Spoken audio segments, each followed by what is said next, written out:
Taxi Driver wasn't just a gritty New York crime drama. It was a descent into madness, an urban fever dream that nearly destroyed its cast and crew. Behind the lens, guns malfunctioned, sweat poured in 100-degree heat, and a child actor's presence invited the FBI onto set. What seemed like controlled chaos on screen was often just chaos, period. Today, we're diving into 20 weird facts about Taxi Driver, from real-life surveillance ops to a composer's death just hours after finishing his score. And wait until you hear the bonus fact. It ties this film to a presidential assassination attempt. So buckle up because this ride through cinematic history is anything but smooth. 1. Robert De Niro drove a cab for real. Robert De Niro didn't just play Travis Bickle. He became him. Weeks before filming, he obtained a real New York taxi license and worked 12-hour night shifts, ferrying unsuspecting passengers across the city. This wasn't a publicity stunt. It was immersion. Just months earlier, De Niro had won an Oscar for The Godfather Part 2. Yet writers barely noticed him. He pocketed $35 a night. Not for money, but for invisibility. He wanted to feel forgotten, like Travis. Ignored, unimportant, drifting through a city that didn't care. That raw alienation seeped into his performance. Not acting, but inhabiting. 2. Jodie Foster's role sparked an FBI investigation. Jodie Foster was just 12 when she played Iris, the underage prostitute. The choice horrified authorities. The FBI launched an inquiry into whether Taxi Driver violated child exploitation laws. To shield her, Foster's older sister Connie served as body double in sensitive scenes, but the tension never left. Even the court got involved, ordering Jodie into weekly sessions with a psychologist throughout production. Scorsese refused to sanitize the role, insisting realism mattered more than comfort. Foster herself later admitted the psychological scars lingered. What audiences didn't see was the constant battle between law enforcement, studio executives, and a fiercely determined director. It wasn't just a risky casting choice. It was a cultural war that put a child in the crossfire and left an entire industry questioning the line between art and protection. 3. Bernard Herrmann died the day he finished the score. Legendary composer Bernard Herrmann, best known for Psycho, scored Taxi Driver with haunting precision. But he never lived to hear it on screen. Herrmann finished recording the score on December 23, 1975, and died in his sleep that very night. His mournful saxophone theme wasn't just music. It became a ghost. A sonic eulogy that clings to the film's bleak atmosphere. Herrmann had rejected Scorsese's early ideas for a jazzy theme, instead crafting a fractured soundscape that mirrored Travis's unraveling mind. "He left us with a ghost," Scorsese said later. It wasn't just his final composition, it was his last breath, stitched forever into the film. The audience didn't just hear music, they heard a farewell. 4th. Filming amid trash strikes and heat waves. Summer 1975. New York City broiled in a record-breaking heat wave while sanitation workers went on strike. Trash piled on sidewalks, rats swarmed the gutters, and the stench clung to every street corner. Perfect for Taxi Driver, but brutal for cast and crew. Actors sweated through costumes, crew members vomited between takes, and one collapsed from heat exhaustion. What audiences thought was a masterclass in set design was simply reality. Scorsese didn't need fake grime. He filmed inside a rotting, suffocating city. Each frame wasn't dressed. It was stolen from the decay of Manhattan itself. The city wasn't a backdrop. It was a co-star, suffocating and foul. Its filth imprinted onto the film as deeply as De Niro's performance. Not production design, pure urban decay. 5. Scorsese nearly used live ammo on set. One of the darkest stories from Taxi Driver came not from the script, but from its director. During the climactic shootout, Scorsese allegedly told Harvey Keitel he wanted to load a live round, just to see what would happen. The crew shut it down instantly, horrified. Scorsese later admitted he was in a dangerous headspace, consumed by the same obsession with violence that plagued his protagonist. He even placed himself in a cameo role as a jealous husband fantasizing about murder, a chilling reflection of his own unraveling mind. It wasn't just Travis Bickle spiraling into darkness. The director himself was staring into the abyss. The line between character and creator blurred, and for one terrifying moment, reality threatened to become as lethal as fiction. The MPAA forced the blood to change color.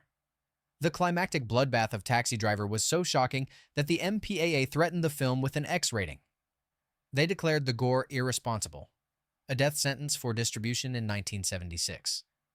Scorsese fought bitterly but was forced into a compromise. Instead of cutting the violence, he desaturated the colors in post-production, draining the vivid red into a sickly brown. What looked like a stylistic choice was actually censorship. Scorsese later claimed he preferred the muted look. It made the violence feel more dreamlike, more nightmarish. But the truth is clear. The finale was meant to drip with scarlet blood. The MPAA muted it, turning horror into haze. Not an artistic decision, but a battle scar of censorship forever etched into the film's legacy. 7.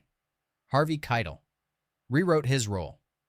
Originally, Sport, the pimp, was written as a minor character, little more than a sleazy background figure. But Harvey Keitel refused to play him flat. He transformed Sport into a menacing, streetwise manipulator, studying real pimps in Hell's Kitchen for authenticity.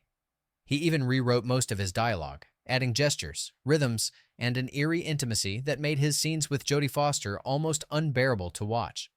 In one chilling take, Keitel improvised a dance with Foster's Iris, speaking softly in her ear, leaving the entire set silent. It wasn't performance. It was danger, crystallized on camera. Keitel didn't just act like Sport. He inhabited him, dragging a minor role into the shadows of the film's most unsettling territory. Not background sleaze, but nightmare incarnate. 8. The Mohawk came from Vietnam vets. Travis Bickle's iconic Mohawk haircut wasn't in the script. The idea came from a real Vietnam veteran Scorsese consulted, who explained that soldiers heading into suicide missions would shave their heads into mohawks as a sign, "I'm not coming back." De Niro loved the symbolism. The production designed a bald cap with extensions to create the look, and when Travis walks into that political rally, his transformation is chilling. He isn't alive anymore. He's already dead. What audiences thought was an edgy fashion statement was actually a death marker, borrowed from the battlefield and transplanted into New York's urban war zone. Not a haircut, a declaration. The Mohawk made Travis less a man and more a specter, walking toward violence he didn't expect to survive. 9. The ending sparked civil war on set. The final moments of Taxi Driver nearly tore the production apart. Screenwriter Paul Schrader envisioned Travis dying in a hail of bullets, an ending that closed the loop of violence. Scorsese agreed, but the studio balked, demanding a survivor's ending to boost ticket sales. The result was compromise. Travis survives, cleansed by blood. And that final rearview glance leaves audiences questioning everything. Schrader called it a betrayal. De Niro privately agreed. Scorsese was torn in two, caught between art and commerce. What audiences saw wasn't resolution. It was a stitched-together fracture, ambiguity forged in the heat of conflict. The ending didn't unite the team. It split them, leaving wounds that bled into decades of discussion. Not triumph, not tragedy, just unease. 10th. Scorsese's parents were in the film. In the middle of all this madness, Scorsese quietly brought in his parents. His mother, Catherine Scorsese, appears briefly as a passenger in Travis's cab. His father, Charles, stayed behind the scenes, making espresso for the crew and offering emotional support during brutal night shoots. For Scorsese, it wasn't indulgence. It was survival. Surrounded by violence, obsession, and decay, he grounded the film with pieces of home. The warmth of his parents contrasted against the alienation dripping from every frame. They weren't just cameos. They were anchors. In a film where Travis is completely cut off from human connection, Scorsese snuck in his own lifeline. Not nepotism. Family DNA embedded into celluloid. And here's your mid-roll engagement hook. Go ahead and like and subscribe, because the next 10 facts prove that Taxi Driver wasn't just a film. It was a war zone where reality and fiction bled together. 11. The gun dealer scene was nearly illegal. One of the tensest moments in the film is when Travis buys his arsenal from a slick-talking gun dealer. But what audiences didn't know, the scene itself was filmed guerrilla style, without proper permits. The weapons were real, though unloaded, And the actor playing the dealer wasn't a professional. He was a friend of Scorsese's. The crew shot fast, nervous, and always on the lookout for police. Any interruption from the NYPD could have shut the production down instantly. The sweat you see on De Niro wasn't just acting. It was fear of exposure, of the entire shoot collapsing in seconds. Not staged danger, but the real risk of being caught red-handed. That scene, tense on screen, carried equal danger behind the camera. 12. Paul Schrader wrote the script in a breakdown screenwriter. Paul Schrader didn't imagine Travis Bickle from a distance. He was Travis, at least for a time. Homeless, living in his car, addicted to alcohol, and drowning in loneliness, Schrader poured his unraveling mind into the script. He wrote it in less than 2 weeks, carrying a loaded gun as he scribbled, his journal filled with ramblings that mirrored Travis's narration. He later confessed, "I was trying not to die." The script wasn't fiction. It was confession. What audiences didn't see was that Bickle's monologues were echoes of Schrader's own descent into despair. The story wasn't invented. It was exercised, ripped from a man on the edge of collapse. Not invention. Survival through writing. 13. Real pimps and prostitutes. Worked as extras, Scorsese wanted authenticity. And in 1970s Times Square, authenticity wasn't hard to find. For background scenes, he cast real pimps and workers straight off the street. Paid union minimums, they were told simply, do what you normally do. The result? Extras who weren't performing. They were living. Some even offered to coach Jodie Foster on her role, which alarmed the crew enough to double security. The blurred line between documentary and drama gave the film its seedy realism, but it came at a cost. What audiences didn't know was that many of the faces passing in neon-drenched backgrounds weren't actors at all. They were fragments of a decaying city, captured forever on celluloid, not extras. Evidence. 14. The blood actually rot on set. The finale's violence required gallons of fake blood, created from a sticky mix of caro syrup and food coloring. Under the hot production lights, that mixture began to ferment. It clung to costumes, glued itself to De Niro's skin, and filled the set with a nauseating smell. Crew members gagged, some even vomited. Actors slipped in the goo, turning the shootout into both a staged slaughter and a very real hazard. What looked like stylized carnage was closer to microbial warfare. By the end, the stench was unforgettable, like a butcher shop left out in the sun. Not just fake gore. Rot made tangible, seeping into the film's texture, and forever haunting those who filmed it. 15. The theater scenes were painfully real. Travis's visits to seedy adult theaters weren't staged on a backlot. They were filmed inside real cinemas on 42nd Street. Floors sticky, walls mildewed, air thick with stale smoke. Scenes were shot at 2 a.m. when the theaters weren't operating, but the atmosphere was still oppressive. Sybil Shepherd admitted to being deeply uncomfortable during her scene, sitting just feet away from screens showing actual adult films. The shame, the unease, the grim seediness, none of it was fabricated. It seeped into the cast as they performed, creating that raw, unsettling energy audiences feel even today. Watching Travis in that theater feels wrong because it was wrong, not artifice. Reality, filmed without apology. 16. De Niro carried his guns everywhere. Method acting didn't end when cameras stopped rolling. Robert De Niro carried Travis Bickle's guns with him everywhere. On set, at home, even during breaks. Though they were deactivated props, they looked terrifyingly real. One incident nearly turned tragic. During a lunch break, De Niro walked into a diner with a gun still tucked into his jacket. A bystander screamed, the police were called, and the crew had to intervene to prevent disaster. De Niro later admitted he blurred the line between character and self, unable to switch Travis off. It wasn't just preparation, it was possession. Off-screen, De Niro was living in the same paranoia and edge of violence state as his character. Not just acting, becoming. 17. Booed at Cannes, then crowned with gold. When Taxi Driver premiered at the 1976 Cannes Film Festival, the reaction was explosive. Literally boos echoing through the Palais. Many critics found the climactic shootout vile, disturbing, and excessive.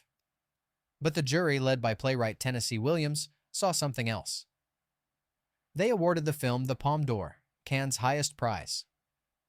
That contradiction, audiences jeering while the jury crowned it, perfectly mirrors the film's identity. It wasn't built to please. It was built to disturb. Back in the US, reviews split down the middle. Some called it a masterpiece, others a dangerous glorification of violence. But history leaned toward Cannes' verdict. Taxi Driver wasn't entertainment, it was a scar, and scars earn respect. 18. Travis Bickle was modeled on a real assassin.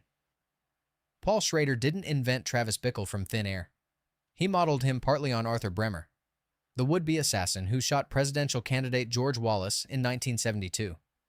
Bremer's journal, later published as An Assassin's Diary, mirrored Travis's lonely, delusional writings.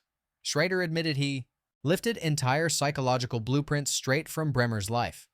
The eerie overlap didn't stop there. Bremer longed to be famous, to matter, to be seen. So did Travis.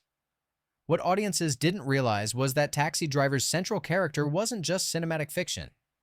He was scraped from the pages of American darkness, inked by a real man who tried to murder his way into history.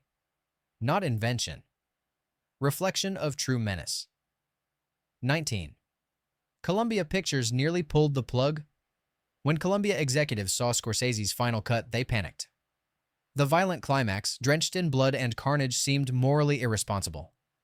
Studio heads wanted sweeping edits, fearing censorship, lawsuits, even boycotts. Scorsese refused, threatening to walk if they cut the film's essence. His only concession, desaturating the blood to appease the MPAA. Columbia relented, but only barely, adding legal protections and disclaimers for international distribution. What audiences didn't see was how close the film came to being butchered by the studio blade. It survived not through compromise, but through Scorsese's defiance. Not just final cut. Final stand. 20th. The film's violence nearly consumed Scorsese. Behind the camera, Martin Scorsese was as restless and obsessive as the character he directed. During filming, he confessed to becoming consumed by thoughts of violence. He even cast himself as the passenger who describes shooting his wife, a role written directly from his own darkest impulses. Crew members later said Scorsese seemed to unravel alongside Travis, his mind circling the same abyss. Directing Taxi Driver wasn't catharsis. It was corrosion. What audiences didn't know was that the man guiding the madness was himself dangerously close to being lost in it. The film wasn't just Travis Bickle's descent. It was Scorsese's too. Bonus fact, Taxi Driver inspired a real assassination attempt. In 1981, 5 years after Taxi Driver's release, reality collided with fiction in the most terrifying way. John Hinckley Jr., obsessed with Jodie Foster after seeing her as Iris, stalked her relentlessly at Yale. Twisted by delusion, he came to believe that reenacting Travis Bickle's violent fantasy would win her affection. On March 30th, he attempted to assassinate President Ronald Reagan, firing 6 shots and wounding 4, including the president. Investigators later revealed Hinckley had watched Taxi Driver dozens of times, modeling his obsession and crime on Travis. The FBI even used the film as evidence in its case. What began as cinema became prophecy. Not just influence, but infection. Taxi Driver didn't just reflect America's darkness, it inspired it, leaving a bloodstain on history that could never be washed away. Taxi Driver wasn't just a movie. It was a psychological landmine disguised as cinema. Every frame came at a cost. Emotional, ethical, even political. De Niro lost himself in madness. Scorsese nearly unraveled. And a young Jodie Foster carried scars from a role that ignited FBI investigations. The film blurred the line between art and reality so profoundly that years later it sparked violence in the real world. And yet, despite the chaos, it remains one of the most influential films ever made. It forced audiences to confront urban decay, isolation, and the frightening allure of violence. So the next time you hear that whisper, "You talking to me," remember, it's not just Travis Bickle speaking. It's cinema daring you to stare into the abyss. If these revelations shook you, like, subscribe, and hit the bell, because the stories behind the movies you love are always stranger, darker, and more dangerous than you think.